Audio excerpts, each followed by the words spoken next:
அனைவருக்கும் வணக்கம். இப்போ நீங்கள் பார்த்துட்ருக்கிறது என்னன்னு உங்களால் கெஸ் பண்ண முடியுதுங்களா?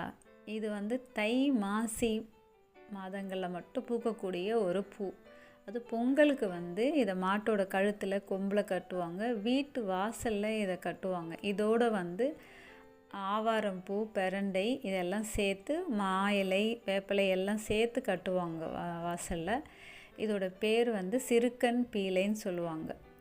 ஊர்லலாம் வந்து பேச்சு வழக்கில் பூளைப்பூ, கண்ணுப்புல்லாம்பூ அப்படின்லாம் சொல்லிட்டு ஒவ்வொரு ஊரில் ஒரு மாதிரி இதை அழைப்பாங்க. இதில் வந்து நிறைய மருத்துவ குணங்கள் அதிகமாக இருக்குது. இது தை மாசி 2 மாதத்தில் மட்டும்தான் இது அதிகமாக கிடைக்கும். இந்த பூ எல்லாமே அந்த நேரத்தில் பூக்கிறது. இது வந்து சிறுநீரக பிரச்சனைகளுக்கு, அப்புறம் பெண்களுடைய மாதவிடை பிரச்சனைகளுக்கெல்லாம் ரொம்ப நல்ல ஒரு மருந்தாக இது இருக்குது. வாசலில் கட்டும் பொழுது இது வந்து நேச்சுரல் ஒரு ஏர் ஃபில்டர்.